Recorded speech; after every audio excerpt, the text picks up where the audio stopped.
revealed the running order for MGP final, and I'm not happy with it because they put Oh. the AI song last, which is awful. Hello, Mr. Pickering. I might be back. I don't know if the stream is back. Hello, you're there. I'm here. I've got no idea. I'm if here. The stream's My back. stream. Are you on air on?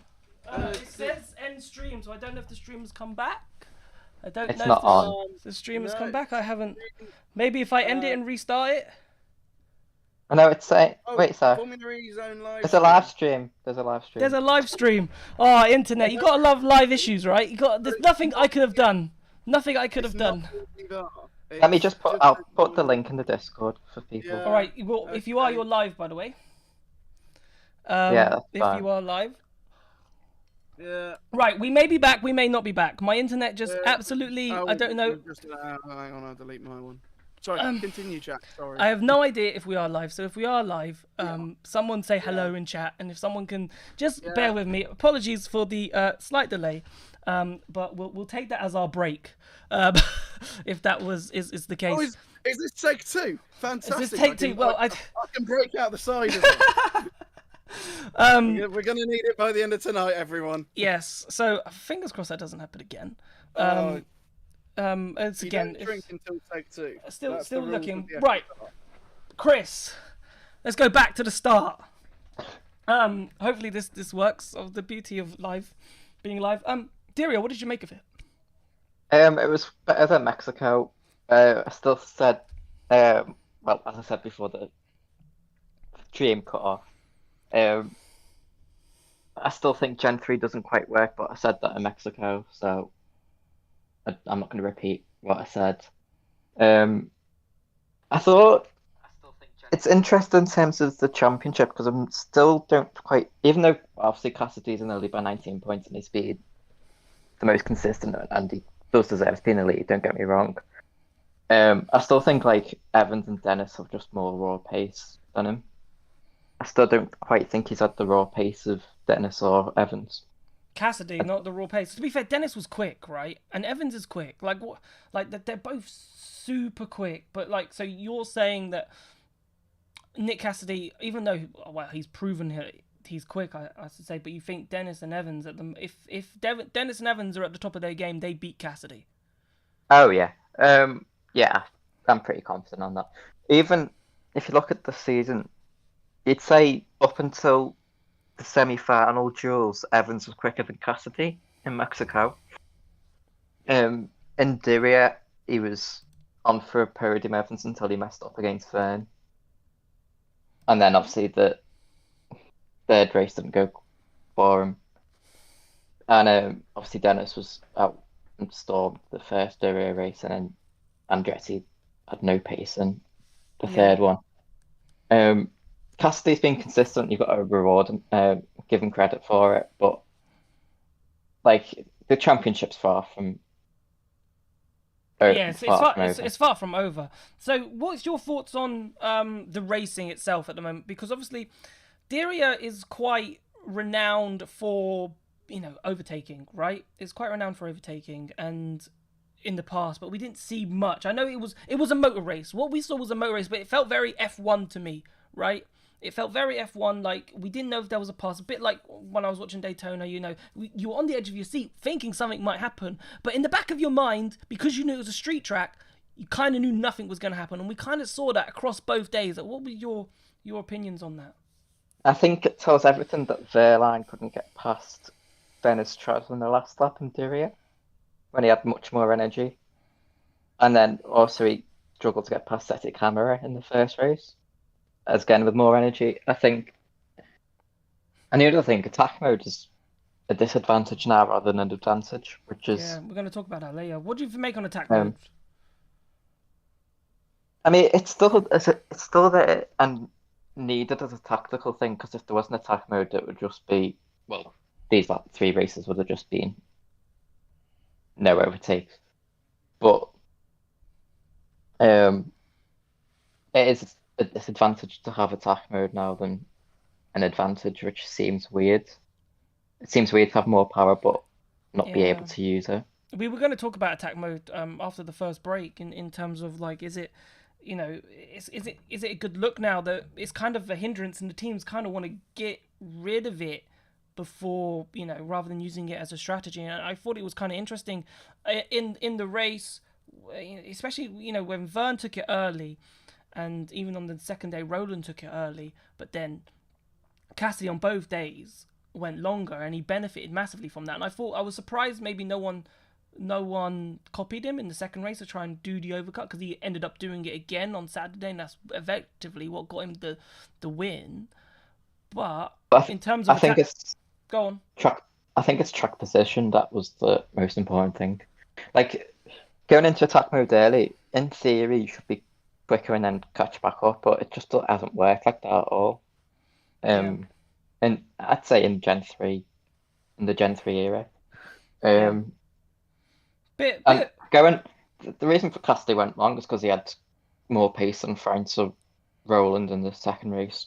So he just needed the track position, and once he was ahead, he was ahead. So it's just a bit annoying, really, that attack mode really isn't being used as a strategic. It's kind of it's just being used for the sake of being used. Well, I still think it's strategic. It's just totally a different strategy compared to what it was a couple of years ago. It's more of a use it to, I don't know, it's almost like the quicker without the attack mode. Yeah.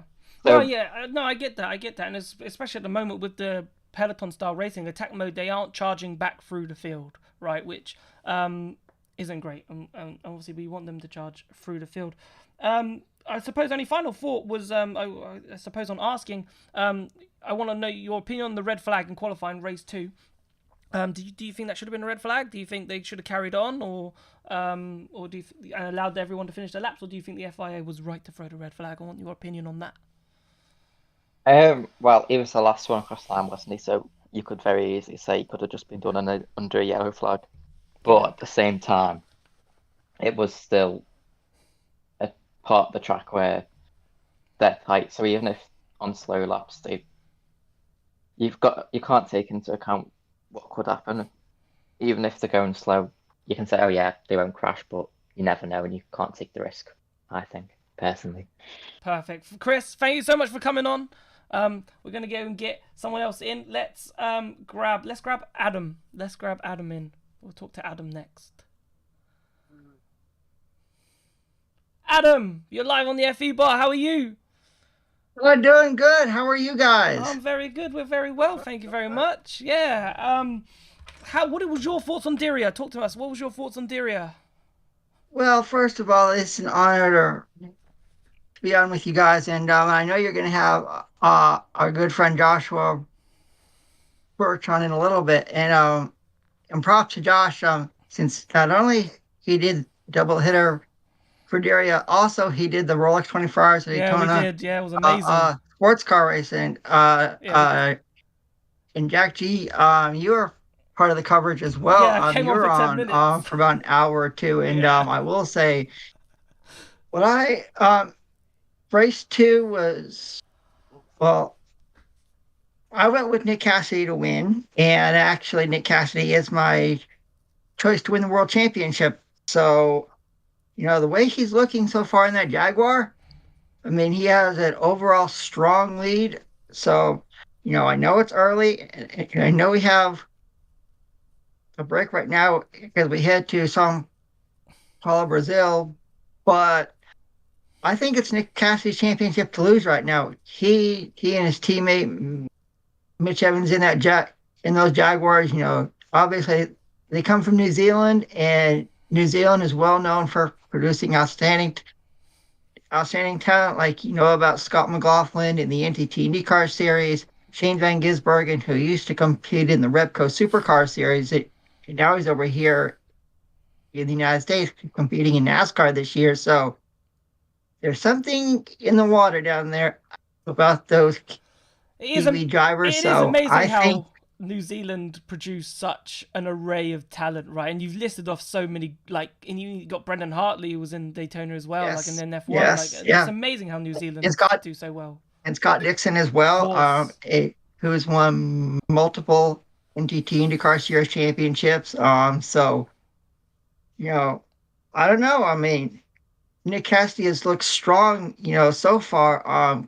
Came away, with a podium in race one in Mexico City, and I don't think there's anything gonna stop him.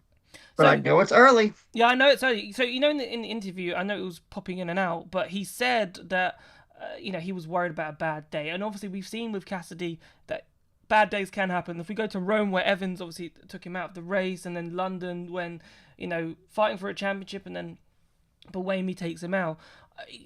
If he does have a bad day, let's say he has a bad day in Sao Paulo, and let's say I'm trying to remember who's second in the championship, of Vern or a Dennis win, right? Or it wouldn't be Dennis, but like if one of them win, then they could catch him, and then it's an equal fight again. I know he's got a decent lead now, but he is right in a sense that one race and it could all change. That is true, Jack. That is absolutely true. And we see that in all forms of motorsports. One bad race, it doesn't matter where you are. It could either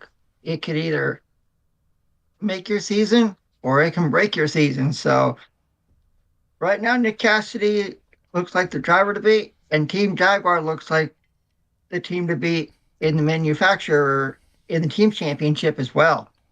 Yeah, what about Jake Dennis? Were you shocked? Like, obviously, a great day for him Yes. in terms of Friday, but the Porsche in general Saturday were terrible, right?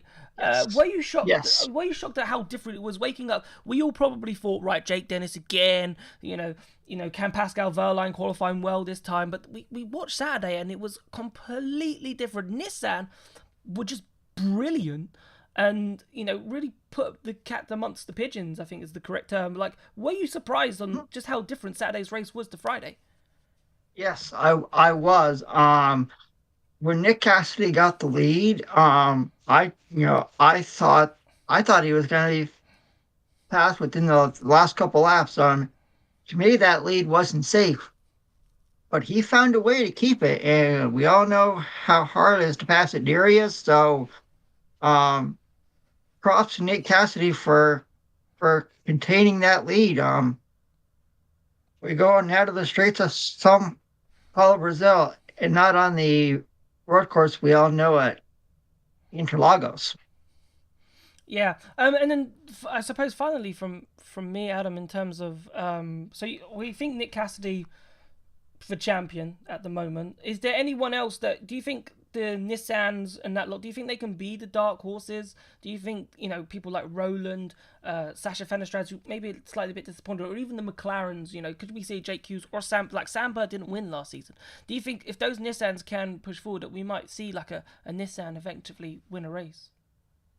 Yeah, and you know something? I think this year Sebastian Buemi takes on a checkered flag. He hasn't won in a long, long time. He's a very solid driver with loads of talent, and I am surprised he hasn't won in the last couple of years. I truly thought he was going to win the season opener in Mexico City. Had the car to do it, but he just couldn't get around Pascal Wehrlein. And we all know how hard it is.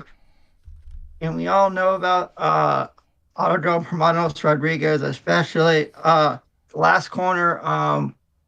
We saw a lot of it was quite hard to pass, and I actually thought Sebastian Buemi was going to take the season opener in Mexico City. Pico, anything to add? No, I will say that I can't remember if it was a stat that was mentioned this weekend or the weekend before, but the fact that Seb Buemi hasn't won since season 5 New York, that is staggering. I genuinely couldn't believe that when that stat came out. But so, yeah, COVID is a more recent addition to Formula E. Yes. Seb Buemi. Yes. So, than Seb Buemi win, sorry. So yeah, I honestly think that Seb, it's his second year in the official squad. I think I think you're bang on the money, Adam. I think he will win a race this year. Yeah. And end that drought. Yeah, I do too. And I'd let everyone know how I watch Formula E over here in the United States. Obviously, we all know about Joshua Birch's YouTube channel. But also, I have Roku over here in the United States, and they actually have a Formula E channel, and also CBS Sports broadcasts a couple races, and the voice of Formula E on CBS is Ryan Marine, and Ryan actually joined the Rolex 24 Hours of Daytona coverage with myself and Josh Birch as well. So and Ryan was on site, for race one, and I think one of the and I think a double hitter that we all need to look at is here in the United States, and that's a Portland International Raceway. We all remember the craziness that happened there last year, because Josh and I were actually covering the race for his YouTube channel, and if you had told me those Formula E cars would go 7 wide on the front stretch, I would have laughed you out the face of the earth. And I think, once we get over, Portland, I think it's going to be a sellout. I think a lot of fans are going to be coming there from all over, and all I can say is, it's nice to have motorsports back across the world. We just finished up the Rolex 24 Hours Daytona, Formula E. We have NASCAR starting this weekend out in Los Angeles, California. So, yeah. It's good. It is good to have racing back. It's a shame Formula E are not racing for 7 weeks. But Adam, it's been an absolute privilege and an honor to have you on. Thank you so much for tuning in. Yes, sir. It's called, and I know Josh is coming up. Yep, so we're gonna get Josh in. Yes. I was gonna say, Jack, can I hang around when Josh comes in? You can hang around in the background just a tiny bit, but then we want to speak to Josh about what he has to say on Formula E, and also we want to talk about Daytona. Oh, sure, no problem. Thanks, Jack. Jack. No worries. All right, let's get Joshua Birch. So those of you who don't know, obviously Joshua Birch, he does have his own YouTube channel. Was on the show last time as well. But what an absolute mammoth effort, my friend! Literally, what was it? 37 hours up, covered Formula E, then did the whole 24 hours. I want to know, right? How did you feel when it all was said and done and it was all over? What did you do, and just the whole event for yourself? It's pretty cool, and then we'll get onto the Formula E stuff. Well, can you all hear me clearly? Yes, we can hear you. Very good. My voice is recovering, but it is pretty much non-existent. Have you slept? Well, here's the thing. I woke up 9 a.m. Saturday. Had a quick shower, got to the commentary box at 9:45 to cover practice 3 of Diriyah. Then I did some paperwork in between the session, did qualifying, had 2 hours where I thought, right, this is it. Your last free 2 hours. So I watched some television, completely random, so it got my brain off things.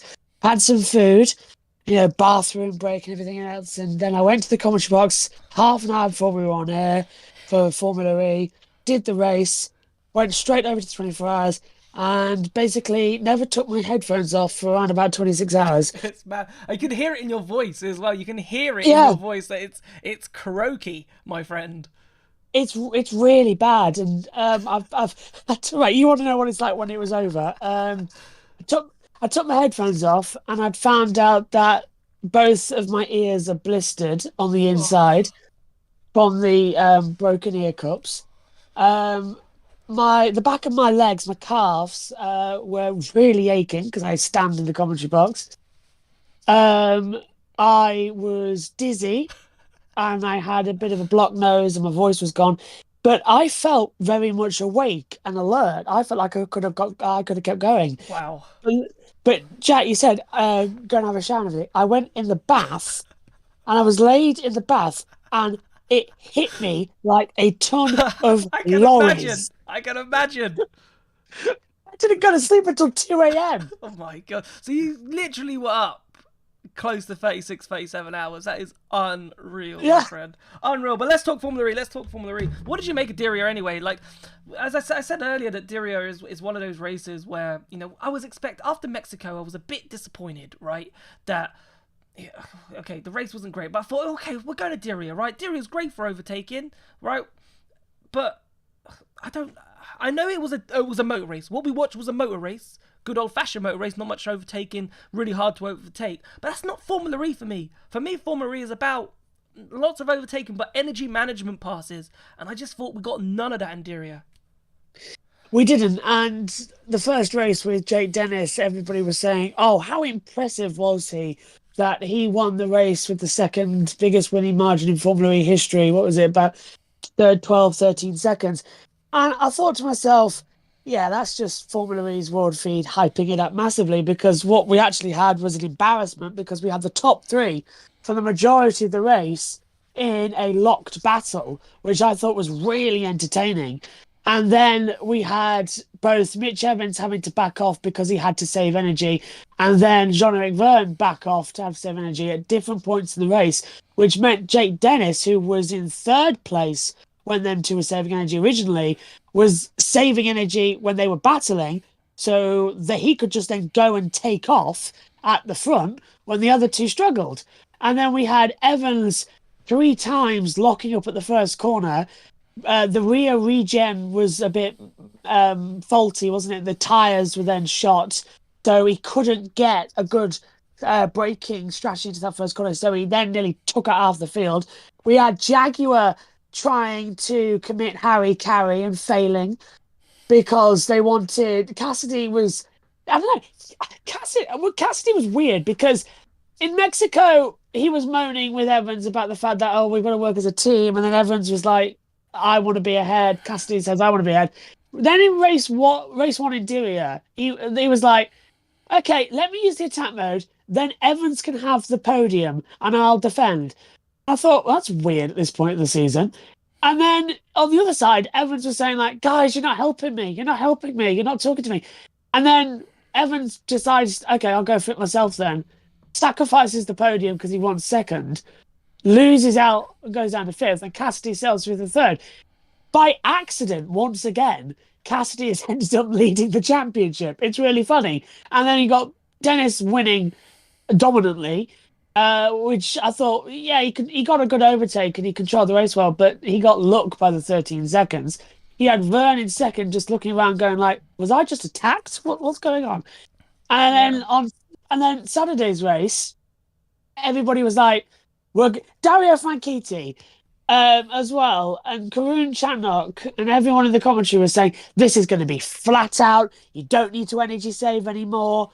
And I was sat there going like, well, they start the race with less energy to finish it, so there's still going to be energy saving. It may be 1 lap less, but you've still got the possibility of added laps. You've still got the possibility that we are going to be energy saving. They were massively false advertising what we were about to see. And what we saw was effectively what Jarno Trulli did in 2004 in Monaco, a Trulli train. And it was boring. We had some good attack moments across all the races. There were some great moves, but it was boring. And then we went to Daytona 24 Hours expecting boredom, and we had 4 cars in every class that could win on the last lap of the race. How are endurance racing more exciting than a Formula E race? Yeah, I know. That is the biggest mad. Go. Just want to counterpart. Diriyah 2 or Mexico? Which one was the better race for you? Mexico, because I think that Really? had more excitement. Mexico was more exciting for me than Diriyah 2, because with Mexico, there were still some moments where you were figuring out... It was the new season buzz that I got, because you were figuring out how new teammates were going to work together, i.e. Cassidy and Evans. You were figuring out, is Verline's pace still true as you sort of flicked a switch? Is Buemi's pace coming back in true? And obviously not, because he's gone back to being Buemi this weekend, with stopping in practice 1, crashing in qualifying. Crashes after the checkered flag. I think he's gone to Richard Hammond's School of Driving. He crashed there after the checkered flag that nobody saw it. Oh, that's good. That's good. Do you think Formula E, do you think they've been scared by the peloton style of racing, and do you think that's why they've done this kind of change? Because if you think, right, Diriyah was 39 laps last season, 40 kilowatts of usable energy available. This season, what was 38? I'm sure it was 38 kilowatts. I've written it down here. So You are right, yeah. Yeah, perfect. So, but we had 37 laps and 36 laps. Do you think that they've seen that style of racing, even though they've promoted it and gone, yes, hallelujah, look, we've got so many overtakes, it's the best thing in the world. But actually in the off-season, you think they've gone, actually, we don't really want that. And we want an actual motor race rather than this. And they've gone too far the other way. I think Formula E are having an identity crisis. And I think it's very similar to what Formula One had a couple of years ago and are sort of still experiencing. They don't know what style works. I mean, they spent the first 8 years or so dithering around about qualifying because they couldn't find a format because they wanted to be different. They hit the nail on the head with the Jules, and I think everybody sort of went into it going, this isn't going to work, we can't understand it. Then as soon as we saw it, it worked. And I think Formula E were thinking that the same would happen both with attack charge and with the attack modes. Once we see it, we'll understand it. But we're 2 seasons into attack charge, or how many seasons we've had it now? What, 2, 3, 4? Can't remember exactly how long we've had this silly system. But we still don't understand season it. 5. Attack mode, Season season 5. 5. Yeah. Wow. Yeah. So it's been a long time. And we don't understand it still. The teams don't understand it because we've had such an array of strategy with it because they keep fiddling with the usable energy. And it just doesn't work. It felt like we are being... I don't know how to describe this. I know it's an FE bar, we can talk pub stuff, but I've got to be careful with... We're still live on air. Mate, I'm drinking. Well, more than fine. We never agreed to the drinking, but I do have tea, so I've been on the more civilized approach. But Right. yeah, it's just go on. It feels like we are being taken to the edge of something and then denied satisfaction at the end. I can't get no satisfaction. The Beatles will save me there.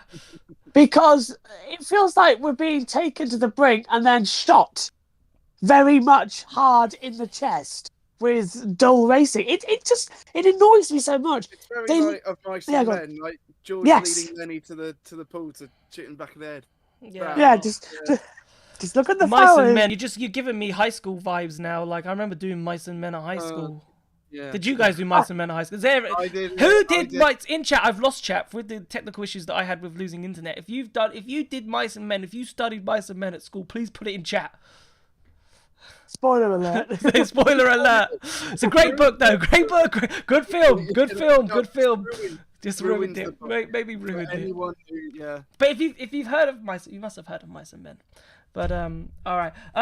Josh, I suppose the only sort of thing to talk about before we let you go, because we've got to try and get Nick in before the break, who is currently in the waiting room, although deafened in the waiting room, which is a bit scary. But Nicky, if you're in chat, we're coming to you next, so get ready.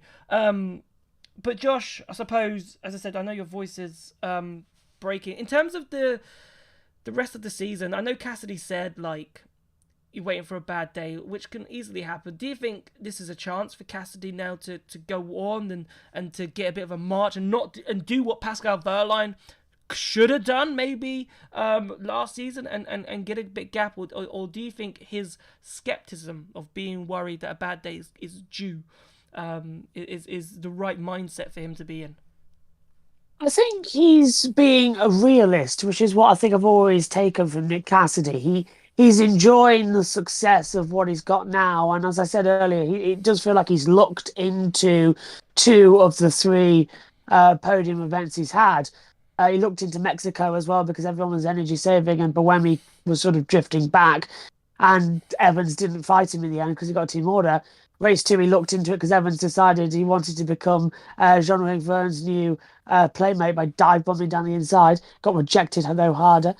And then we had race 3 where I actually thought he did a good job and did some good overtakes. And we had more overtakes in race 2 than we did in race 1, which was something to note out for the race lead change, I mean. And I think Cassidy, it's weird, isn't it? We left Mexico saying, oh, this is Wehrlein's year. We've left Diriyah saying, is Cassidy going to just look into this? He's had 50 races, 5 wins, and compare that to Dennis, who's had 50 races, 6 wins in the championship. You've got to start to say, well, these two are actually quite equal drivers, and they should be really fighting hard. Cassidy, I think, will be a challenger this year. Has he got the momentum to take it for the World Championship? I don't know. It's too early to say. He hasn't yet shown me an ability to command a race, whereas Verline has. He took pole in Mexico. He dominated there as well. He came into the season with a goal. I want to be better. I don't want it to lose it. Cassidy came in with like, I'm in a new team. Let's see how it goes. And he's just unexpectedly leading. It's very similar to Hamilton and Alonso and Raikkonen in 07. It's got that feeling of me. You've got Evans and Cassidy as the Hamilton Alonso, and you've got Verline as Raikkonen. He's always going to be there during the season. You're going to write him off at times, and then right at the end, he's going to pounce back, which was actually the role that Cassidy played last year, winning, 3 of the last 5 races? Yeah. And then getting punted in 2. Yeah, in Rome as well. Yeah. And London. And London, yeah. And London, Yeah. Forgot about that. Out of those 2, unfortunately for him. Yeah, somebody should really not let Tom Brooks into these races because he came in and it was just red flag city. Yeah. But yeah, Cassidy won't prove to me. If he dominates Sao Paulo, then I'll say he's a championship leader. But they've got a month off now. And to leave you on this, I think this next month we're going to see Verline be a lot more tougher on himself, work closely with the team, and come back with a bang in Sao Paulo. I think we're going to see Buemi try and understand what went wrong in Diriyah, work together with Envision again, but also he's got to get out of this mindset of, oh, why me, why me? It's got to become, how can it be me to win races again, like he had in Mexico. I think the 2 Jaguars, we're going to have Cassidy just sort of being on cloud 9, so he's not going to really focus much. And then we're going to have Evans, who is, I'm pretty much sure, feeling like he was number 1 kid, and now he's had a little brother or a little sister. And now he's not, all of a sudden, attention on me. Because he has got to get it out that he's got to be a team player. And he has never really had a teammate that has challenged him. Now he does. Now we're going to see them both step up. And that's what I said about the Alonso and Hamilton thing. Very similar. So we are in for a cracking Formula E season, but it's all going to be political. Yeah, okay. Hopefully not too political, especially around that era of F1. Josh, it's been an absolute pleasure. We're going to try and squeeze Nikki in before we go to a break at 9. But Josh, absolute pleasure. Look forward to chatting to you again soon. And maybe a bit later if you want to come on play Lies. Maybe a bit later. If I make it till then, yeah. I do. But I don't think playing Lies is the best thing for a man who doesn't have great memory at the moment. Because perfect time to play it. Perfect. Yeah. Somebody get me a racing game. I'll do some laps. Yeah. Perfect. Take care, guys. Thank you. Right. Cheers, Josh. We will try Nikki. He's currently deafened in the waiting room, which is never a good sign. It is never a good sign. We'll see if he realizes that. Yes, Nikki, welcome to the FE bar. How are you? I'm good. Good. I'm glad you're good. What did you make of Diriyah? I liked it. It was.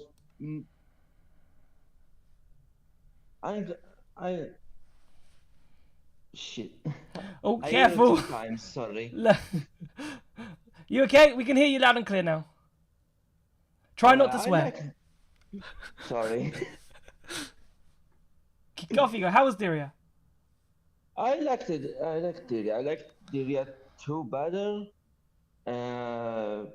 Because I was not much on my phone tweeting and writing stuff on Discord, and much like I was on Mexico and Diriyah 1. Yeah. What did you make of the race in terms Sorry, in terms of the race, like the lack of overtaking and so forth, compared to what we're normally used to in Formula E, what did you make on that? Like, were you happy with the type of racing, or did you want more overtaking? I would want more overtake, but I think they played too conservatively on the energy. They could have gone easily flat out or make the race a bit longer, like maybe 40 laps, something like that. Yeah, I agree. 100%. I totally agree, Jack. Pico as well. Like, I'm surprised that Formula E have gone. They made the race shorter. If they make the race longer, and obviously remember back in even a couple of seasons ago, they wanted that efficiency lap. So instead of a point for fastest lap, they wanted the efficiency lap, and that's completely gone out the way. And we're not even thinking about being efficient anymore. Yeah. I think they were too scared. Like generally, they are still PTSDing from Valencia. They don't want like anything like this happening again. Do you think they're scared of Portland races? Yeah, because like what I read from article last year, it was like shambles. All the divers were scared of not finishing the the sorry The race. the race. Yeah, there you go. That's the word you were looking for. English is not my first Yeah, I know, language, so but you're doing so well. sorry. We're doing No, so well. We're doing so well. Megan. We're really you're doing a brilliant job. yeah, but what do you like the Friday Saturday format? Because I don't.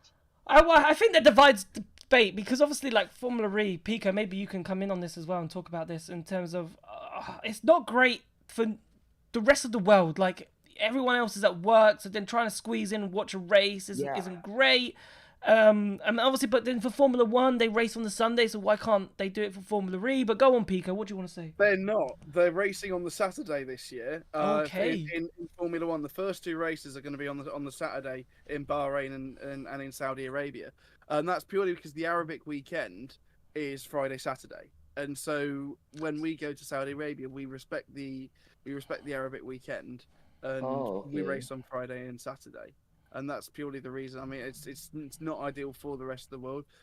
In terms of the race, it's sort of all right because it's tea time for European. It's 6 p.m. CET and it's 5 p.m. in the UK. But even then, it's not hugely ideal to race on the Friday. But that's the reason why we do it. Yeah, that is literally legit the reason why we do it. Which is, I suppose it's good that we've gone in and we have respected the culture. But I understand for a normal world, like there's a Formula E race on a Friday, and if you're working till 5:30 in the evening or so forth, or even if you're in the USA or so forth, it's the middle of the day. So as I said, it doesn't work very well. I had my personal laptop at work. Eden in my section. Eden tried to watch qualifying. That's a story, right? That's probably something that we should run. How did you watch the Friday race if you're around the world? Like, how did you watch it? So you were at work. I work in my own section. Like it's a little bit hidden, and I had my laptop with my headphones connected. And I was always looking around if my boss come and check on me. That's brilliant. Did you get? I take it you got away with it, right? You got away with this. Yeah, totally. Totally. Like it's not my first time. Of course. How many times have you done it before? How many times have you gone off work? At work. What have you been watching? Nothing inappropriate, I hope. Like. I watch Twitch streams, I watch everything basically because I'm alone in my section, so I need to be entertained. Yeah. So is it a small office? Like how many people work in your team? We are 20. 20. So is it because is it because of like COVID, like not many people in, so only a small amount of people in at the office, or is it just this big room, lots of space? No, it's like it's a logistic company, so it's like it's one of the sponsors of Ferrari, you know? Oh, nice. That one, so okay. I'm trying to think which one it is. I'm trying to think, there's a couple, but the one on the on the front of the car. Seat Okay, yeah, all right, yeah. I've got you. But yeah, right, Nikki, we're gonna let you go. Thank you so Okay. much for coming on. It's been an absolute pleasure talking to you. Hopefully, we get to talk to you in another one as well. Bye. Perfect. Right. There we go, Mr. Pickering. We've reached 9:03. What we're going to do now, chat and everyone, is we are going to take a quick break. And then after the break, we will come back. We will be speaking to Nick Golding, who was at Diriyah from Motorsport Week. And we'll be chatting all things Diriyah with him after the break. We'll see you in a moment.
And we are back. There we go. The footage, the graphics wanted to go to bed, wanted a bit more extra time off. But we are joined by Nick Golding from Motorsport Week. Nick, how are you? You were in Diriyah. How was Diriyah, by the way? Like, how was it? Because it looked amazing. It felt amazing in terms of the atmosphere, the drone show. You were there. You were part of it. Like, just how was it?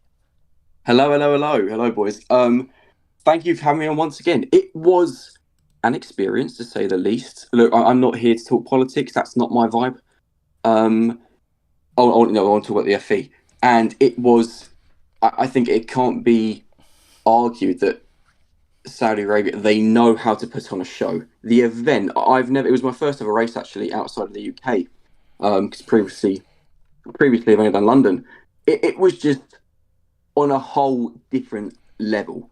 You know, being a night race, obviously, the race started at 8 p.m. Saudi time. There was still, 15,000 plus fans at the track in the E-Village at around midnight because they had the concerts in the evening. On the Friday night, we had One Republic, who were incredible. And then on the Saturday, I know, Pico, you messaged me, we had Backstreet Boys. Did you hear any of the Backstreet Boys? I did, and they've aged a bit. But they were as good as always. Even the drivers in the media panel kept making references to it, so everyone was very excited for that. But no, I didn't know what to expect, to be honest, because it was my first time to Saudi Arabia, and it's one of those countries you're not sure, but everyone was welcoming. It was incredible, and Zach Brown actually hit the nail on the head that he was there at the weekend because obviously it was a home race to McLaren. Obviously, their title partners are Neom. And Zach made a really good point that when you landed in the airport of Riyadh, the moment you leave, there are Formula E banners everywhere. You knew there was a race going on. There was a race in town. And that's what FE's been missing a little bit. It was, there was such a vibe around, Riyadh and Diriyah for the event.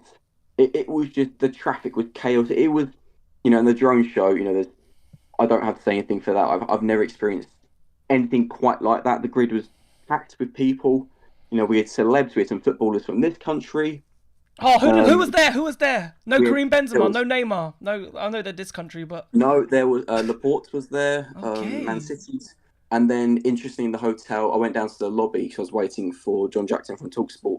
And I went down to the lobby and I found myself sitting next to a Garlo, who used to play for Man U. Yes. Saudi Arabia. Which was an experience. And yeah, I also got the chance to do a hot lap with a local racing driver. But considering that it's a track built for Formula E cars, not for Porsche, miracle machines, it was nuts. I didn't really get a warning that it was going to start. And I was doing a video, and then all of a sudden he's just put his floor, the accelerator straight to the floor. And I've just been thrown. There was no back seats, but if there were, I was thrown back into him. It was insane. I think the best way to summarize how crazy the whole event was, I went to a restaurant after the first race on Friday, which was behind the circuit. And it took an hour and a half just to get there. You could walk there in 5 minutes down the back straight in a taxi. It took an hour and a half. It was incredible. I would go to the point now where, in terms of putting on a show and an event, Saudi Arabia are up there with the UK. They're up there with the US. Yes, okay, they're putting a lot of money into it, but it's working. Diriyah is now. It is one of the highlights on the calendar. The drivers love the circuit. It's very one line. Yep. Which is why overtaking can be tricky there, but maybe we'll speak of that in a bit. But everyone loves it. It's so unique, and I think Formula E under the lights, it's just, being EV and everything under the lights just makes it just that much more special. Yeah, it does. Honestly, I was there and I was just thinking, it's an event.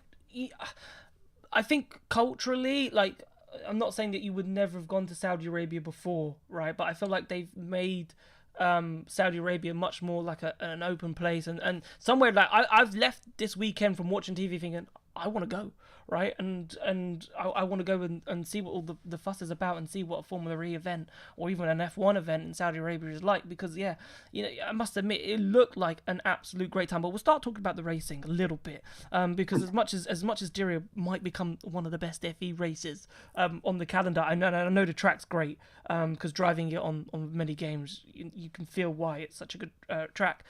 But I want to talk about, and we were talking about to a couple of callers, and we'll start with this in terms of, do you think Formula E have been scared, or maybe, the peloton style racing, which they praised. You have to remember, they praised a lot last season with the Portland races, the 400 overtakes, and how brilliant it is, and how many overtakes that we get, and same at Berlin and so forth. And they praised that, but this season does look like that they've gone the other direction, that they kind of don't want those races to happen again. And do you think that's what maybe this energy reduction and these reduced laps and what's caused these flat out races? Because it doesn't feel like that we're utilizing the Gen 3 car as best as we could.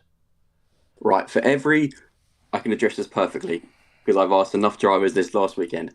For everyone in the chat, everyone listening, calm down. It's going to be okay. Overtaking will be back. All right. Mexico and Diriyah, and this is basically what all the drivers are saying. In Mexico and Diriyah, the circuits, at least in the Gen 3 machinery, aren't notorious for overtaking. The only reason there was so much overtaking in Diriyah last season was because Porsche had understood their package so much quicker than everyone else. Okay, and we saw, their advantage ultimately in the season had gone. In Diriyah, because they had the best understanding on energy management, they were, Jake and Pascal last season in both races made several overtakes, with complete ease. That's no longer going to happen. Formula E, the peloton style was very much because, different teams had different understandings on how to get the most out of their package, how to manage their energy the best.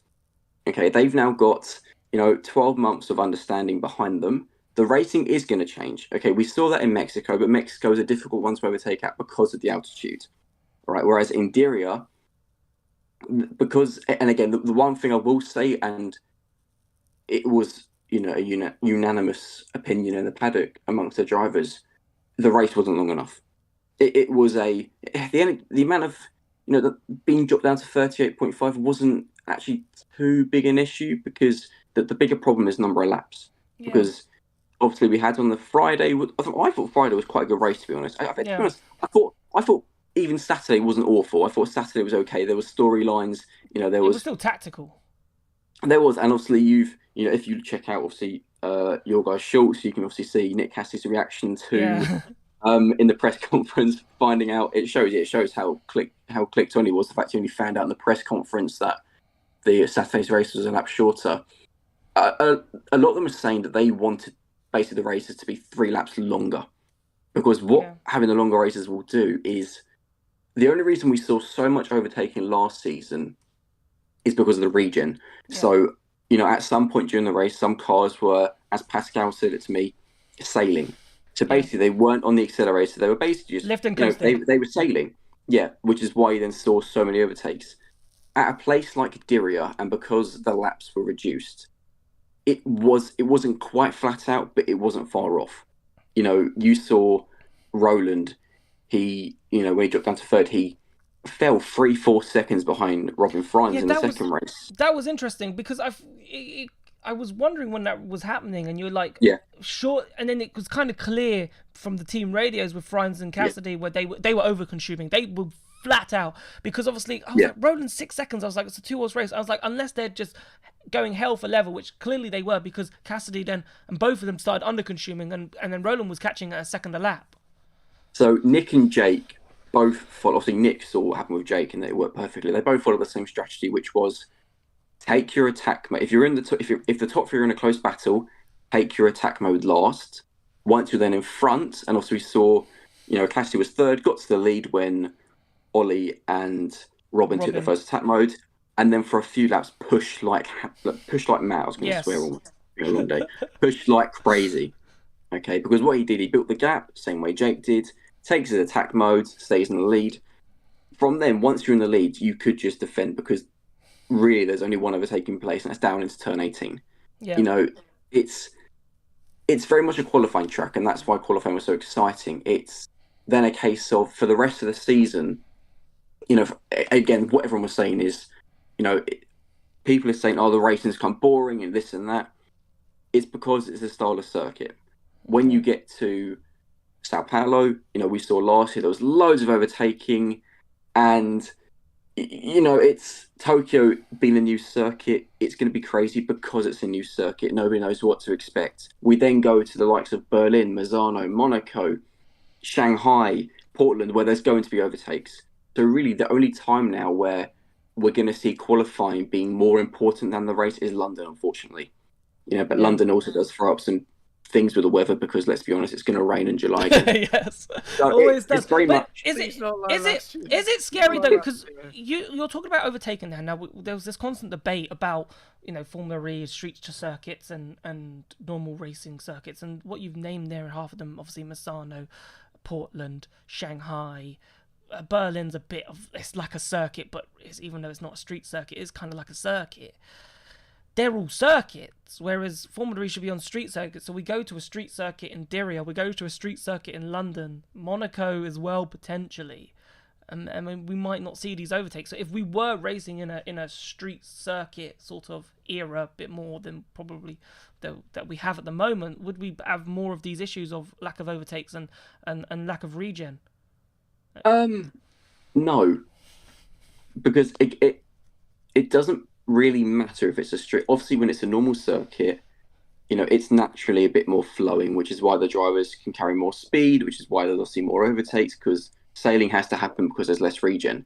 The thing with street circuits is Diriyah isn't particularly wide.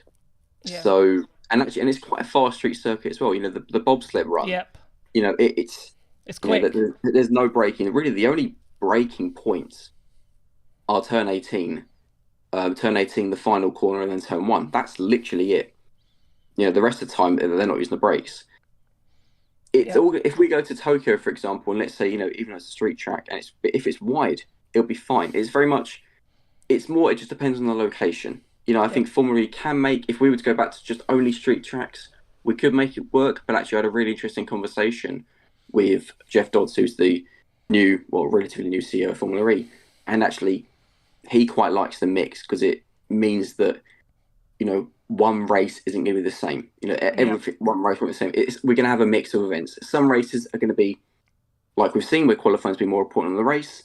We're going to have likes of Portland where we know it's going to be crazy, but actually that mix of racing styles is what in many ways makes Formula E quite special. You don't get that with Formula One. Yeah. And that's very much, and Formula E is evolving. It's always moving forwards. The only way to find out if it works or not is by trying it. Formula E is very trial and error. It either comes out smelling like roses or it comes out smelling like. Yeah. Yeah. We've got to give it time. We've gotten the difficult races in terms of overtaking done with now, at least until London. If we get to Brazil and there's not a lot of overtaking and qualifying is more important, then okay, we can come back to this point.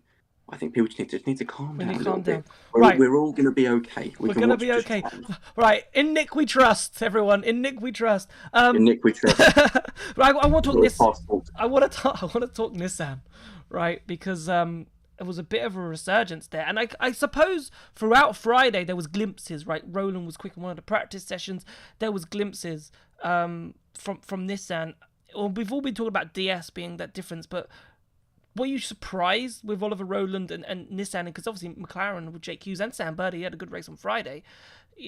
Were there or thereabouts. Do you think this could be something that Nissan can do? Can they be a bit of a dark horse? Do something different a bit this season? Look, again, Sam Bird made a good point that actually the Nissan powertrain was very strong in Diriyah last season. Obviously Jake Hughes made the final in both races last year and obviously claimed his first pole position. It's a circuit which suits their powertrain. And the thing that was very interesting is that in terms of energy management, McLaren were the best. If it weren't for Sam, for those who, I know it wasn't shown on the world feed, for those who wanted to know why Sam retired, it was suspension damage. It's because he actually nicked a wall. He was saying he nicked the wall in the first race on Friday, and his car was absolutely fine. He then nicked the same wall, with the exact same amount of force on Saturday, and it broke his suspension. So it's with Nissan in general. Ollie, by the way, I'm so happy for him. He was honest. I've never seen a more relieved driver. He has had such a horrible 12 months. There's the stuff that went on with Mahindra. It's the fact he's on the grid is a miracle. The fact he's back on the podium is the stuff of dreams. He was so happy to be back there. He looked great. Sasha, also looked okay. Jake and Sam looked excellent. I think we need to see if Nissan Powertrain have still got that same performance in Sao Paulo, because obviously last season in the second half of the year, McLaren fell away, whereas Nissan found some performance. I think they found something. Nick Cassidy was saying that he reckons there's 4 powertrains who can actually win races right now. And whilst he didn't say that, I think it's quite clear that's obviously the Jags, the Porsches, the Stellantis power cars, and the Nissan power cars. There are 16 drivers who can fight for wins. They've all got customer teams. So Formula E is so close. No, I'm joking. Formula E is so close right now, and actually that's one of the reasons why the overtaking wasn't perhaps as regular as people wanted, because the field's so close. Yeah. The field's so close, and Nick was saying that actually, I don't think people necessarily realise that. The field is so tight. You look at any championship in the world. If the teams are close together, overtaking is challenging because you're so equally paced. Yeah. So, look, with Nissan, it's brilliant seeing them back. Let's see what happens in Sao Paulo. Let's see what happens in Tokyo. If they're still there, they're not dark horses, I don't think. I don't think Jaguar and Porsche have still got that advantage.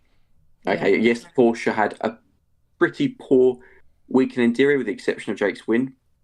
Jaguar have got the best packages, no doubt in that. Yeah. They were the strongest. They were brilliant in Diriyah. Let's see what happens. I think definitely a chance a Nissan Power Driver can claim a win, and so can a Stellantis. It's early days. Again, trust in Nick. Let's calm down. Let's take one race at a time. Just deep breaths. Mitch Evans. I want to talk Mitch Evans because obviously you spoke to Mitch Evans Friday. He was angry, right? Talk to us about that. Obviously, he was angry with Vern being squeezed into the wall, and his last gasp defensive action. I did watch it again, and I was like, okay, I can kind of see a little bit what you mean, but I don't know. What was Mitch like? Mitch was pissed.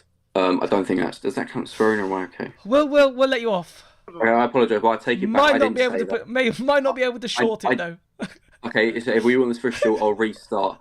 Mitch was very unhappy.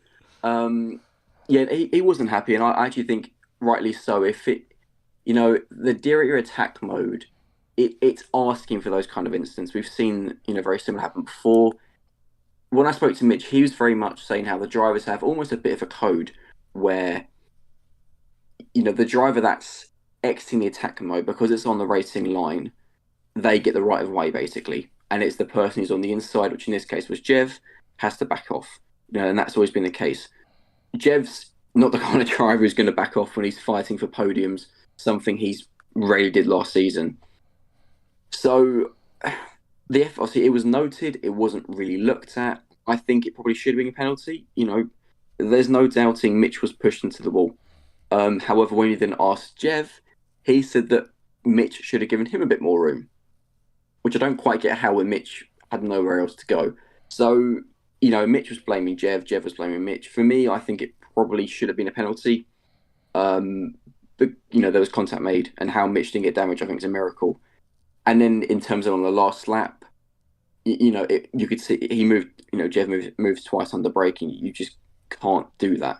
And, I think the FI, they were a bit off the ball. They've messed up the lap counts. I think they should have at least investigated the incident. The one with Jev at the end wasn't even noted. There was nothing. Nothing. Had it, Mitch was saying how, even if Jev hadn't, moved twice, Mitch was going to go wide regardless. However, what would have happened is he would have then simply rejoined behind Jev like he did a bit earlier with Jake. So, as I said, he was out of control and pushed more into the dirty side of the track. So he wanted a win. And if he'd got past Jev with the attack mode, Mitch would have won. His pace was better than Jake. He was so quick.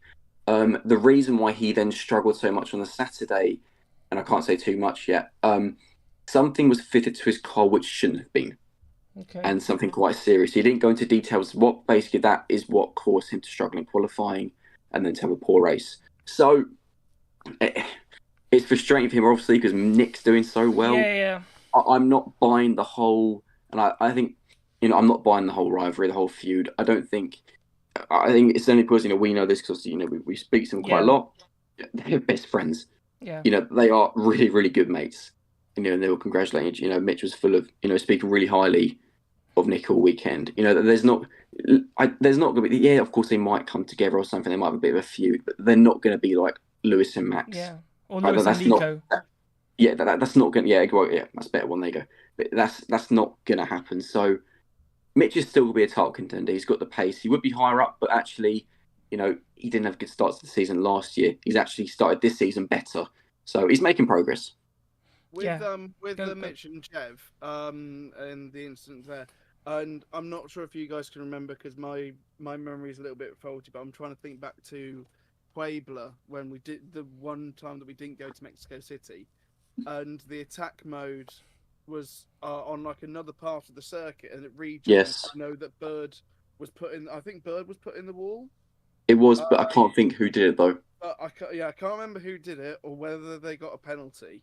But that's where my head was sort of going with what was happening. I mean, the example Mitch gave in regards to the first incident with Jev is how you look at last season and Mitch had an incident with Rene Rast.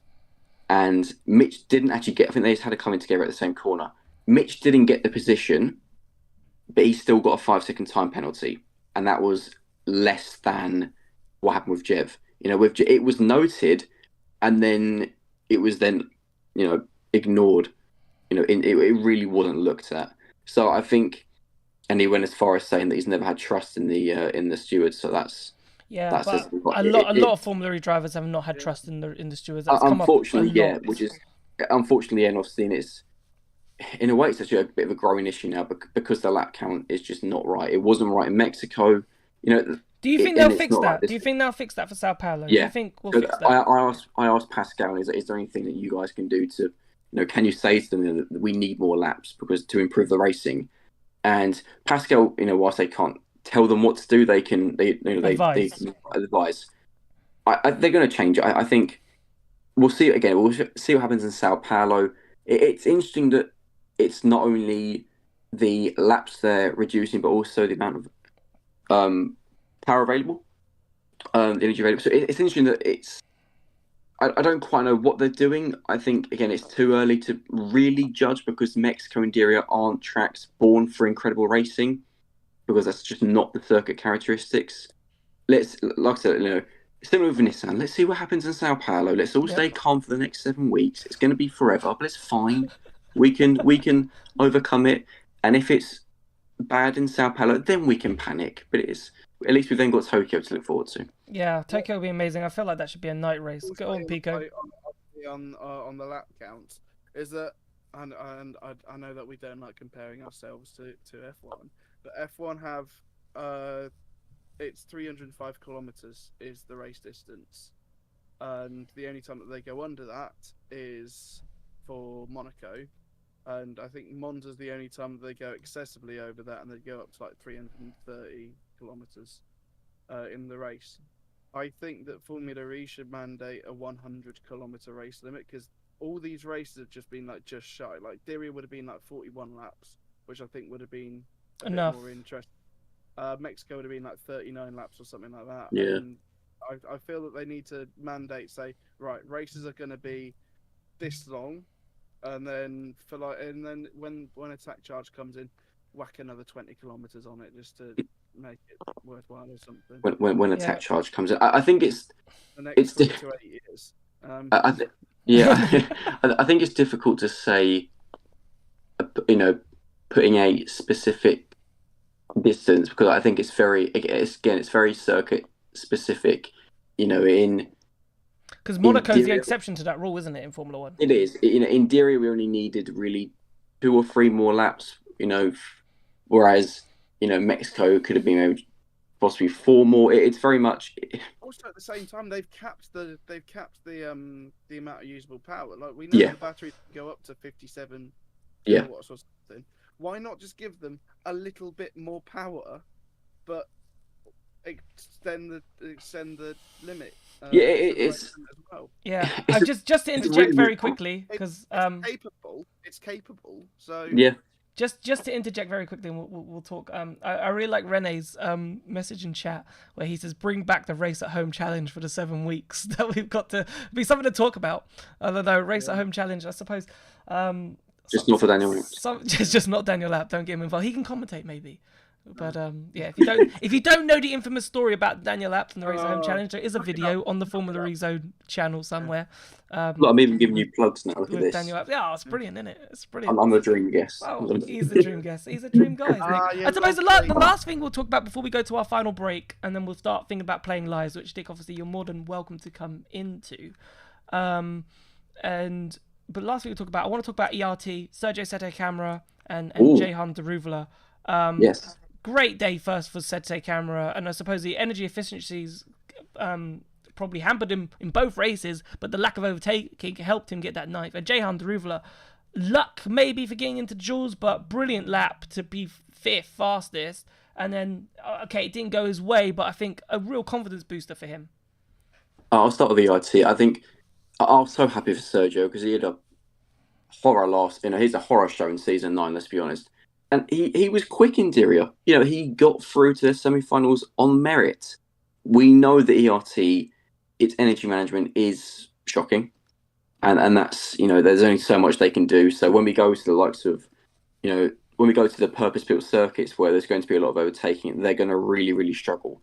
And, Sergio basically said to me they've just got to make the most of their opportunities. When there's a crazy race with loads of, red flags or safety cars or whatever, they've just got to, capitalise on any opportunity that comes towards them. And that's exactly what he did in Diriyah. Dan had a bit of he had a nightmare. I think he couldn't have, I was on his flight home and I didn't get out quickly enough. As ERT, they're going to have a tough one. I don't quite know what's happened during the off-season because they made so much progress last year, but this year they've gone backwards. And then with Jehan, actually, you know what? People were saying this was the weekend I think people were going to see if he's got the potential or not because he had all of Friday to understand the car and a race to see what's going to happen. And then obviously on the Saturday, he put in the great lap in qualifying. Yes, there was the red flag, but actually, he got the good enough lap in quickly enough. He had to do the lap.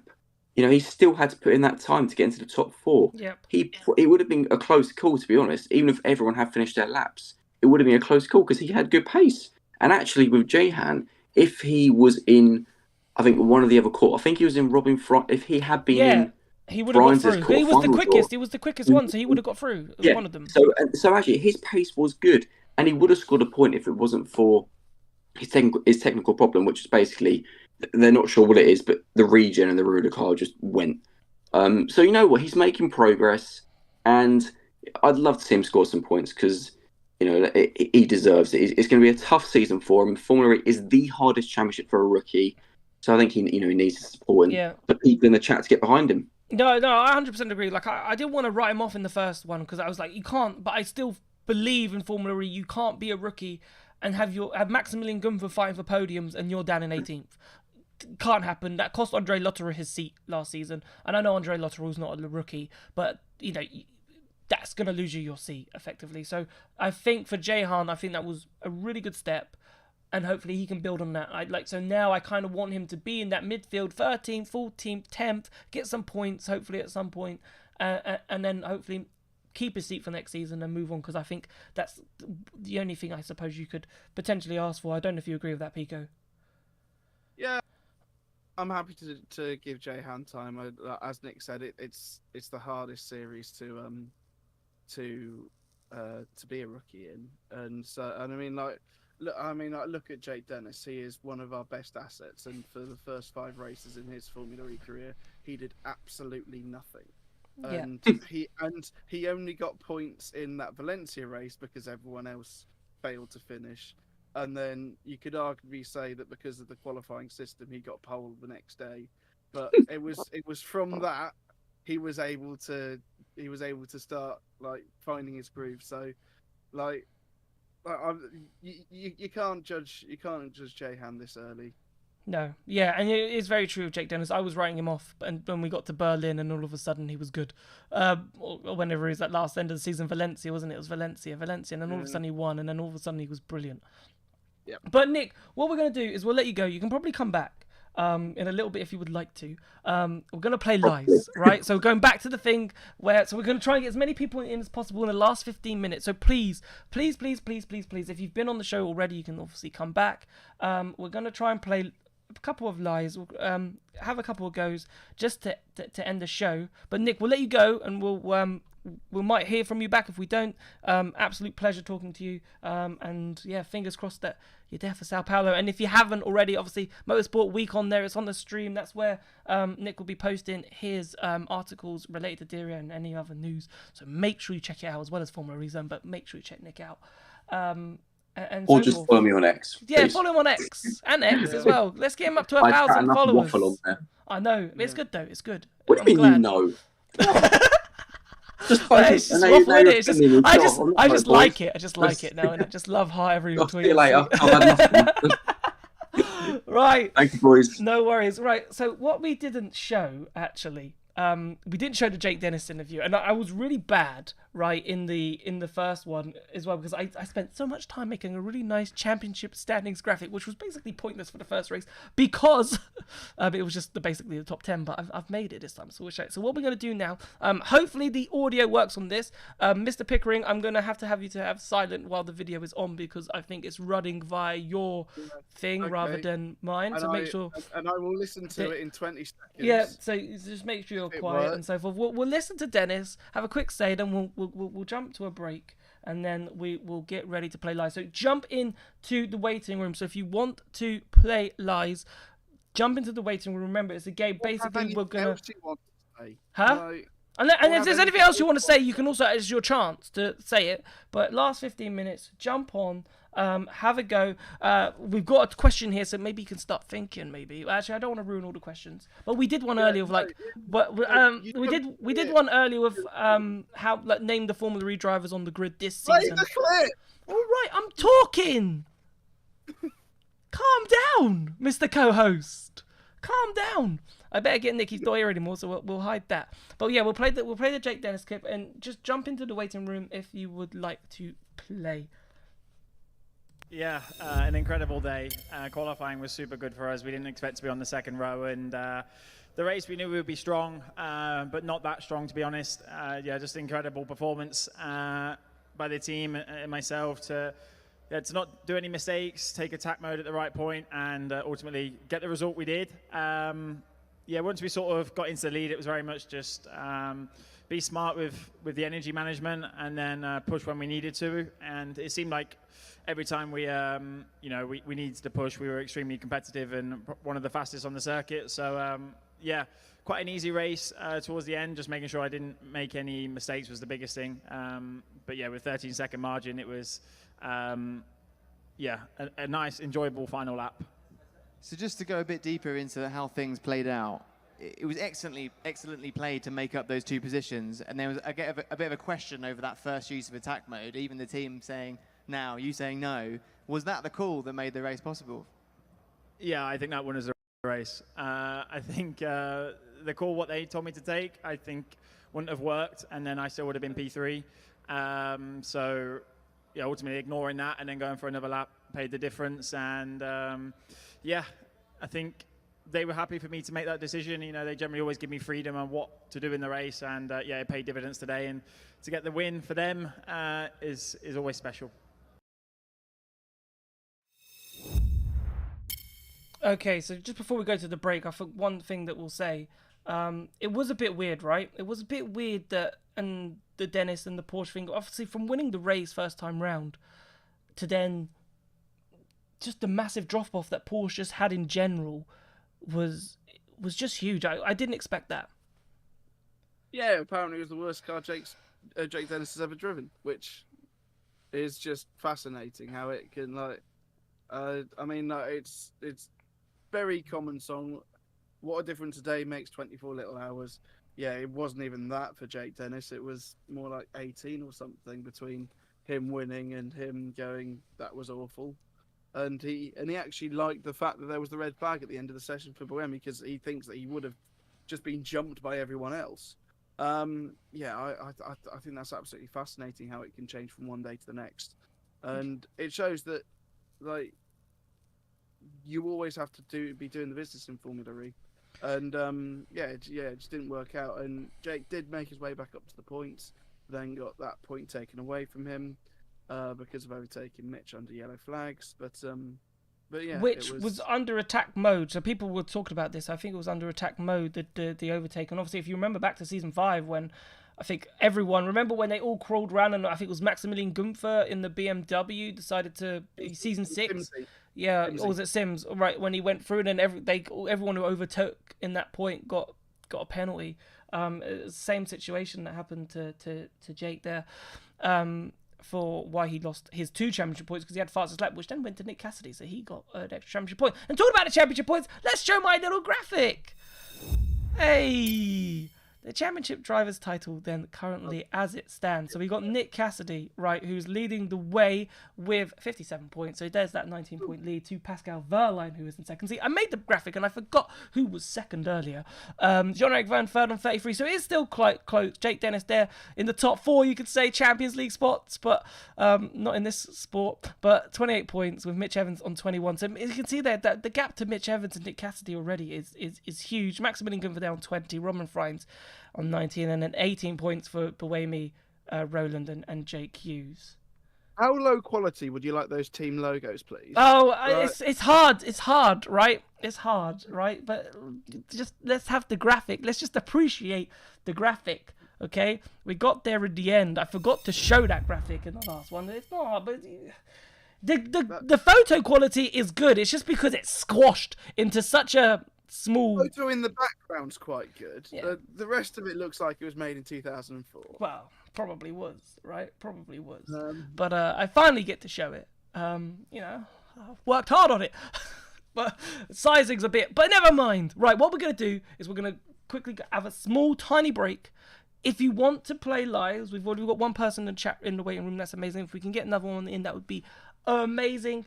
If you want to play lives, come join us. We'll be back in about 3 minutes. Last 10 minutes, we'll have a bit of a game. We'll wrap up the show, and we will see you in a moment.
1. Hello, and we're back. Right. It is time for a little bit of lies then. We'll get Chris back in first. He was in at the beginning, and then Joshua Birch has also come back to play a bit of lies. And maybe what we might do is we might put them against each other towards the end. Right, Chris, welcome back to the FE bar. He's muted. Unmute yourself. There we go. Hello. Hello. Hello. Sorry. Welcome to the game show of the game. Thank you for coming back. Right. So you've got a choice here, right? You can pick who you would like to play against. Would you like to play against me, or would you like to play against the lovely co-host that is Mr. Jack Pickering? I'm going based off who I think I've got a better chance of winning against, and that is you, Jack Me. Jordan. Okay. Right. So the first question. Right. The first. Hang on. Are you getting the answers up? No, I feel like if you guys are going head to head. Or you're gonna you're doing the category. I decide topics. All right, you decide a topic then. I've got a topic for you then, which you know already because you were part of the production meeting. But anyway, we'll go. I like now that you've decided this on the fly, gone against the production rules, against the list that I've written down. Well, that's because it would be an unfair advantage I to haven't you. thought about it. I just wrote down answers. I didn't start thinking. Well, maybe I did. Well, if you have wrote down answers, you've thought about it, haven't you? I haven't written down answers. I just wrote down questions. But anyway, Okay, right, you gotta get 30 seconds on your phone. Have you got that ready? Right. Yeah. 30 seconds. That's the whole point of the game. Yeah. Well, we need Very to. easy to do. Timer. 30 seconds. Lovely. Right. Is there polls in the YouTube live stream? I don't know if there's polls. I don't know if is- there is polls. Right. Okay. You could just make bets on who you think is going to win. Chat. Right, here we go. I've got to listen. Right. So the subject matter is Formula E race winners. Okay. So that's anyone who has won a championship from Beijing in 2014 up to Diriyah 2024. All right. Okay, race Wait, winners. Did you say won a championship? Or No, race winners. No, race Okay. winners. Race winners. I mean, like, if we From were doing from day one to like. Okay, if all right. If we're doing champions, I'll give you 5 seconds. Yeah. Okay. Fine. Fine. No. So I'm just going to be race so winners. rubbish. right. Who? I'll go first. 7. Right. 7. Okay. 10. Chris. 10. 10. 10. Jack. 12. Chris. Ooh, 14. Lies. Okay. Chris. So to win round 1, I don't Yeah. even know if there is round 1, but anyway, to win this round, you got full team. it's just this is a one and done. This is a One and done. Is it one and done? Is that how we doing this? One and done. Yeah, winner takes all. And then Winner we get takes Josh. all. Okay, and then we'll do Josh. Right. Okay. So your 30 seconds starts now. Evans, Cassidy, Bremy, Frant, Da Costa, Verline, Dennis, Van Dorn, Vern, Roland, Degrassi,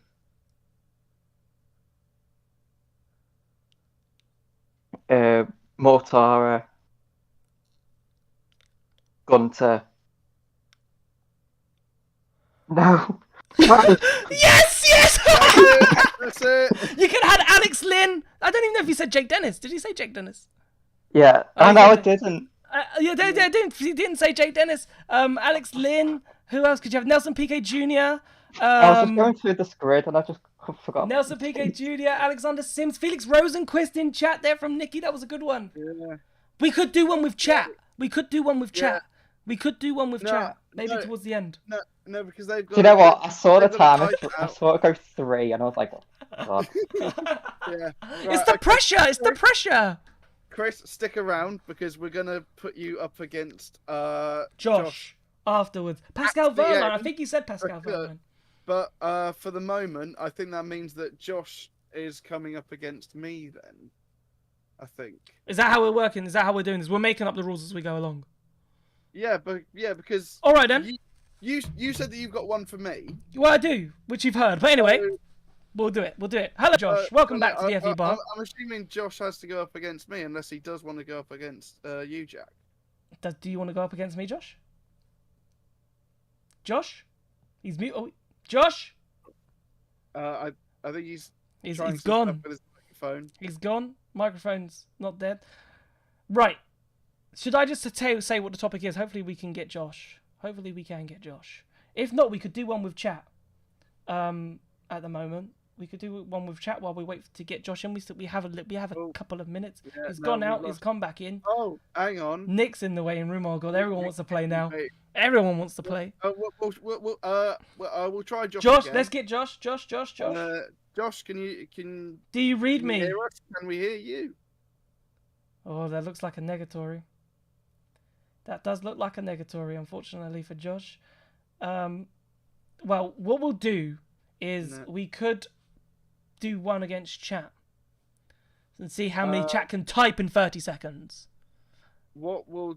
Okay, so... Well, Nick's in there. So we'll get Nick in whilst Josh is sorting everything out. Hello, Nick. Welcome back to play Lies against Pico now, I suppose. Hello. Sorry, Hello. Hello. Sorry. I thought I'd let Josh have his chance, but... He's struggling. Well, we appreciate you stepping in. I'm the substitute. It's okay. Substitution. Fourth official's got his thing up. Yeah. Number VAR. VAR. Josh, if you're watching on the stream, we will try and get back to you. We'll try and get in. We'll try and get you in. Right. So the category I have for you two is how many former Formula E drivers can you name? Ooh. So this is seconds, people who are no longer in the series. Formula. Okay. I like how you act so surprised when I told you in the production meeting what it was. I don't remember 5 minutes ago, mate. I gotta get 30 seconds up. Right, how many? I don't even remember you saying this. Bit. Okay, how many do you think you can name? Oh, am I going first? Okay. Yeah, go for it. 9. 9. Oh, I can't remember 9 Formula E drivers. Okay. 9. I was gonna go 10. Okay, 10. 11. Go on, Pico. The tension. Go on, Pico. I think I could do 12. You think you do 12? Yeah. I can't wait to see what this number. Oh, how am I feeling? Jet lagged, I assume. Yeah. Yeah, a little bit. And to be honest, 13 actually. 14. But now that I think about it, yeah. I love it. It's gone so competitive so quickly. The tone. Go on, Pico. Go on. Mr. Formula E himself. Okay. No one's gonna ever say Lies. It's gonna be like 112. I can name all of them. No, he's just called me out on it. He said go 14. So get your timer out, Jack. You're going 14. You going, Pico? Go on. Yeah. Were you saying that's what Nick said? He said go for it. So yeah. Oh, in that case, then Lies. Oh, okay, Lies then. All right, then that's how you play it. Because someone's got to call Lies. Because I thought you were gonna say 15. No. You've got to name 14. I said 14, and Nick said go on then. And so. Oh, all right then. So he said Lies. So you're saying okay. So that go on then is a Lies. All right, fine. Yeah. Okay. We'll take. Sorry, it's been a long. We'll take that. Lies. Go on, Pico. 14 in 30 seconds. Your time starts now. Frank Montagny, Takuma Sato, Ho Ping Tung, Martin Qua, Esteban Gutierrez, Stefan Sarazan, Salvador Duran, Loic Duval, Jerome D'Ambrosio, Jaime Alguersuari, Fabio Lima, Jarno Trulli, Michaela Cerruti, Oliver Turvey, Antonio Giovinazzi. I lost count, but stop. I lost count how many you did, but you did it. I'm sure you did it. I've only got to 11. You got to 11. Oh, I'm sorry. What how many? 11. I thought you hit. Oh, did I go past it? I thought you went past. I don't know. I lost signal. I lost I count. didn't hear any of them. How many did he get? I thought you did it. Because I was did he counting. start? Yeah, he did start. I'm sure you got it. I think you got it. We'll have to. We We might have to do a VAR on this. VAR. Ed, our editor, VAR. What was? We should have written them down. I lost count. It was hard holding the phone and then doing the timer. The thing. I thought you said time up. I was still thinking of things. I was thinking I've only got to. It sounded like a lot. Yeah, lots I've forgotten already. Yeah. People are saying it sounded like a lot. I'm not seeing a number, so I think I win. So, yeah. We're gonna have to get to VAR. We're gonna put this out on YouTube, and we'll do a VAR. You do it. You completely. You didn't even say. The thing is, if I hadn't done it, you called me too early. No, I didn't. I stopped you at 30. Oh, did you stop me? Yeah, I stopped you at 30. Because I thought you said, "Oh, you've done it." It's like Monopoly. This. You know what? Hold on. You know what? Referee, going to blow the whistle. You know, I'm going to be a gentleman here. We can share the point because that was still very impressive. You didn't say Lotterer or Rasto. Oh yeah, from last season. By the way, can we just get a brief mention to how well Andre Lotterer was as a pundit? Oh, he was awesome. Awesome. It was an awesome job. Chris v. Nick now, I suppose. Gone back on the footage, and it was 16. It was 16. 16. 16. I knew he'd done it. I knew he did. I thought he'd gone more. I thought he did more. Here's the question though: has VAR already been checked? Because are we allowed to go back on decisions? I'm not in charge here. I'm simply a guest. But I want to know the rules. Well, we'll have to redefine it for the next episode, I think. We'll have to redefine. We'll have to get a book. We'll have to put it in Discord and like the actual rules of lies. I might have to write it down. It's getting serious. We're gonna need someone back in production, I think. Yeah, right. It is 10:02, right? But we'll stay on for a couple. We're gonna do. Is Josh gonna come in? Nick, we're going to chuck you out. Well, be on standby just in case Josh doesn't work. Okay. Yeah, we're going to wait you back in the waiting room. Try Josh again, but we might see you in a bit. But yeah, that was brilliant. I loved that. I hope you guys enjoyed it too. It was a bit fun. Josh, he's got 16. Josh. Oh, yeah. Here we go. Yes, Josh. Right, okay. I've got to think of a different category now. It was 16. I went back while you were waiting and counted. I thought I counted. Once he got 14, I kind of stopped. And I was like, yeah, you did it, mate. And he's like, no, I didn't. I got 11. And I was like, what? No, you didn't. Yeah. Turvey. Then he scared me. I was like, oh, I didn't believe him. To be fair, I couldn't remember. I had to go back and watch it. So replaying this game is going to be really interesting. I'll be honest. I started with season 1, race 1. Okay, I've got a category.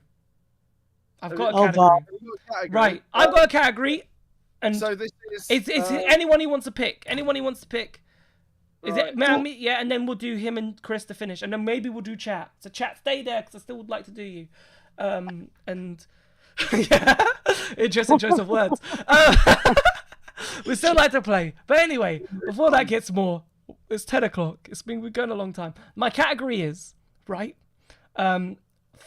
Formula E tracks. So I knew actually Formula E cities, maybe Formula E cities, the cities that Formula E races have been in. Oh, okay. So you, Josh, you pick. Who do you want to play, me or Pico? Well, Pico's got an unfair advantage because he's been there, so I'll play UG. Oh, you're play me, okay. At the same time, this is Jack's decided this round, so yep, I've decided this round. Yeah, I've decided it. Yeah, so but I've commentated on every race. Okay, so. all right, cool. So cities Formula E have raced in. Right. So you're on the timer, right? Josh, you can start your first number. What do you think? 10. 10. Oh my god, I don't even know if I can do 10. 11. 12. 13. 15. Lies. Okay, are you ready? Yeah, right. Okay, I have the timer.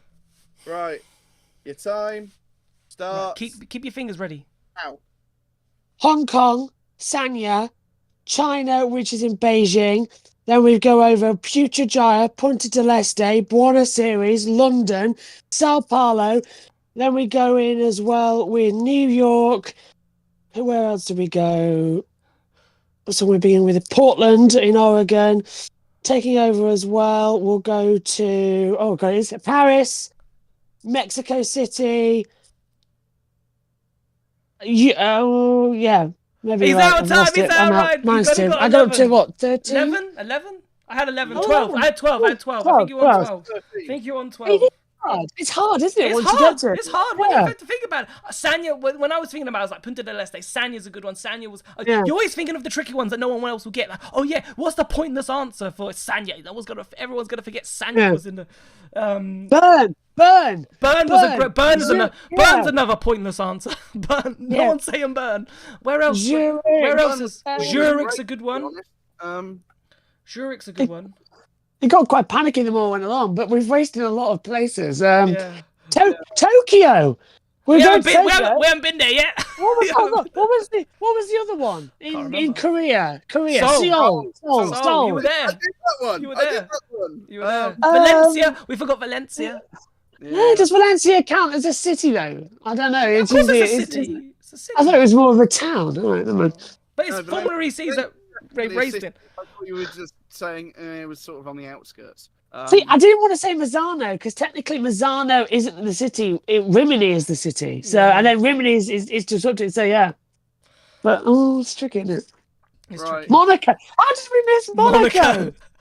It's right on the list. Right. Should we do a Josh versus Chris finale, and then we'll do chat, and then Go on then. Yeah, and then well, we'll do that. Right. I need to think of it. You think of a category now, because then I've got to think of a category for chat. right. Okay. Hang on. I need to. This game's gone on longer than we thought it would, which is probably right. It's fun though. It's good fun. It's the pub. Yep, it's the pub. So we're doing. It's a city I live there. Where do you live, Saz? In chat. Oh, dear, don't say. You live in Diriyah. We should get Diriyah. We've just been there. Mate. Technically it's not Diriyah though. It's Riyadh, isn't it? Well, so no, Riyadh. Riyadh is the city, but Diriyah is like the little town that's But I would have accepted Diriyah because that's where Formula E races. So I would have accepted. Yeah, because how much are you gonna go? Because we've been because they've been given really weird names. These Eprix, haven't they? So that one. Well, Saz is from Valencia. Did you go testing? I was at testing. Pico was at testing. We were at testing. Did you go on the Friday? Imagine if you were there on the Friday, but we didn't know each other then. Next season, I don't know if I'll be able to go test. Have you not thought of a category yet? Like teams. No, okay, How many teams can you name? No. Oh right. God. I have, and I've got an interesting one. Right, go on. I've got a very interesting one. That's mine for chat, I think. Category is Formula E drivers that have scored 100 points or more in the championship. Oh, you're doing. Do you have the answers to this? Yes, I've got the Wikipedia. All right. page. Well, then it's. You're counting, not me. You're counting. I don't know. There are two drivers that have scored more than 1,000 points. Okay, cool. But There's only two drive. Oh yeah. Oh wait, Right. so 100 points in total. 100 points in total. Right. Let's get cracking because we're 8 minutes into added time here. yeah, right. You could literally just list the drivers from season 11. They probably all got over 100. They probably do this actually. Didn't they? Did you say season 11? Season 11. I was like, Season 1. we're not there yet. 7. 7. But actually, everyone won a race. Right.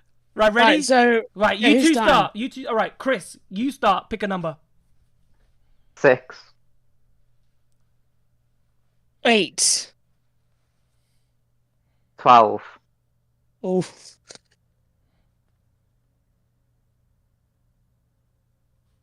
I'd say 13, but I'm not entirely sure that you go 14. I think 15.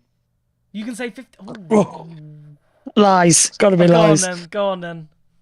Right, 30 seconds on the right. I'll get the 30 seconds on the clock. You do the answers. Your answer, man. I'll do clock. They can't see your timer. I'll tell them when his time's up. They can if they watch the stream, but it doesn't matter. They will see it, but 30 seconds. I'll tell them to stop. Anyway, they just say as much time, and when I say stop, that's it. Stop. Right. Okay. Right. Ready? I'm not gonna cheat. I'll put it on chat so chat can see it. Right. Right. Chris, ready? Yeah. 3, 2, 1. Your time starts now. Evans, Cassidy, Franks, Boemi, Van Dorn, Vern, Verland, Da Costa, Dennis,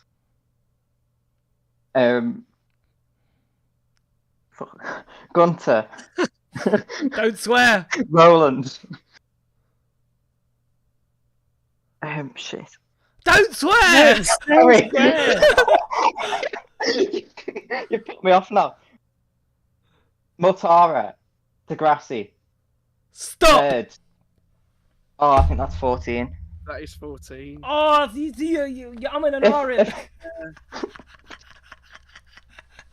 So I Josh, tell you what though, that is a good one, and you should do like the classic ones with like, I don't know, attack modes and fan boosts and driver. Oh my god, like, how many fan fans boosts? Oh, well, all ideas for the next FE bar, Oh my which God, we will do. There is like a tally of people who've got the fan boost. So Yeah, there is. There'll be something somewhere. What we'll do is we'll do a proper. We just did the basic ones today. Chat. Yeah. Josh, Chris, by the way, thank you so much. How many times can you throw in 30 seconds? I think I can. Yeah. Off that. Well, look what you've started. But honestly, Josh, Chris, thank you so much for playing for Lies with us. Thank you so much for playing, and I'm sure we'll catch you. Sure, we'll catch you in the next FE bar. You can go and join chat now for the final game that we'll play with chat. So Excellent. Chat, Thanks. I had. See you later. I had an idea and I've forgotten it already, which is not good. Think of a category, something that they could type. So how many can they type, and then we've got to count how many that chat type in 30 seconds. It's how many they type, which is like a disadvantage, but at the same time, it's also like 10 different people at the same time. Yeah, but it's chat. They're working together, so maybe we count their score as a collective. Yeah. So if someone says Van Dorn and Van Dorn's the right answer, then you don't have to write Van Dorn again because that guy's got it. So if someone else repeats Van Dorn, then it doesn't count. What you're suggesting is Sporkle. Yeah, but anyway, FE Bar does whatever this is. The last bit of the show before we go. Hopefully we can get it done in 3 minutes. Right, the category is Pico. Have you got one? He doesn't have one. So the category is: can you name how many Formula E teams can you name, and you can name their different guises. So if they were, for example, like Benetton, who's Benetton now in Formula One? Alpine. Alpine. So how Benetton is, you can name their old guises as well, right? So it's going to be really weird because there's going to be like a 20-second. There's going to be like a 20-second delay, right? But actually, it won't matter because they'll stop typing. We'll factor the 20-second delay roughly into the stop. So when I say stop, we'll give them an extra 20 seconds just to finish up. Yeah. Right, because then we know, because they'll probably won't start till 20 seconds. Actually, I'll time it, and when I start seeing the first answer, that's when I know that's how much extra I add on, stoppage time. VAR. What you could do is you could just watch the stream. Yeah, I am watching the stream. Yeah, watch the stream and then press the 30 seconds when you say... Or when I see the first answer. That's a good shout. No, when you say 30 seconds starts now. Okay, yeah. And then I start it. Yeah. Oh, I'm not going to watch the stream. I'll wait for the first answer. Well, I'll do it. I'll do it then. All right, you do it. Okay. Right. Chat, are you ready? How many Formula E teams can you name, or can you write down in 30? They got to give us a number.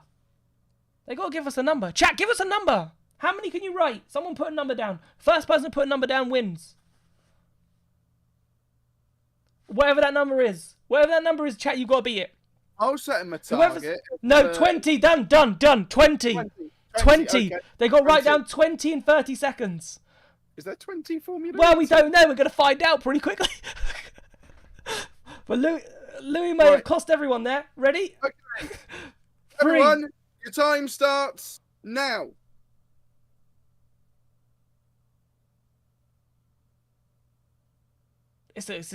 This is like I've not seen anyone write anything down. They're all the ERT1. We got our first one. Trilly GP, that's a good one. Oh my god, this electric's been typing all down. Neo ERT has already been said. So Andretti and BMW. Oh yeah, we'll count that for Porsche 5, Mercedes 6, McLaren 7, China Racing 8, Maserati 9, Venturi 10. Neo's probably already counts. Apt 11, Next EV 12. So we're on 12. 3, they're different. Okay, so 13. Dragon 14. I think Venturi's already come. Josh is the last message. So Josh is the last message. So you have Edams. I think that's 15. Venturi, I think I've seen before. So I think chat got 16. Not bad 16. attempt. Oh, you're Not a bad attempt. To be fair, the 11 and 12, it's all Louis' fault. Blame Louis in chat. It's all Louis' fault. DS Penske, I can't type. Who do you mean you can't type? You writ. Fierce Electric, you writ half of them out before we like, boom, send. Here's your 20. Here's your 20. No, I think that's Grams to leave it on, Jack. Oh, that is Grams to leave it on, I think. Oh, absolutely amazing. Well, the first thing, apologies for the stream being slightly interrupted because my internet crapped out. Of course, that was going to happen at some point, but what can you do with we hope live? that you've enjoyed Formula E's own live stream. Yeah, the FE bar. Yeah, it's been a bit. But unfortunately, I didn't start a new stream. It just reconnected and we were live. So I thought the old stream would come back on. But obviously that happens with Twitch. It doesn't happen with YouTube. And that's what we've learnt today. But there's not much. But thank you so much for watching. We will... what we will do is... we'll try and amalgamate the two streams together. And we'll try and see if I can do that at some point and put it out as one whole video and sort of edit it down. And then if people want to rewatch, they can rewatch. But thank you for watching the FE bar. Thank you to everyone who's taken part in the FE bar today. Means the world. There's a 7-week break for Formula E, but I don't think there is going to be a 7-week break for the FE bar. I think in about 3 weeks' time. Going to do something. I think we don't know if we're going to do one show or 2 shows, but it might be just one. But let's see. We're seeing what happens if there's any news and if anything worth talking about if we do 2. But we might do one show in about 3 weeks' time, middle of the road. We'll come in. We'll just discuss. We'll come up. Me and Pico will come up with some topics. If there might be topics you want to discuss, then you can also tell us what topics you want to discuss and might be some very special guests. And we might try and line up some special guests as well. It'll also be close to the FEZ show's 100th anniversary for the 100th episode. So we might try and plan something special for that. And maybe get some people in as well, and maybe some special guests that have helped us over the years. Because, FEZ is going to be 10 years old. Can you believe it? If you haven't, I'm sure everyone here is subscribed. But if you haven't subscribed, please like the stream as well. If you haven't liked the stream, all of that just helps. Tell your friend, your uncle, your aunt, your nan about us. Spread the word. Help us get out there because it means the world. Thank you so much for listening. Thank you so much for watching. We're going to go. Goodbye.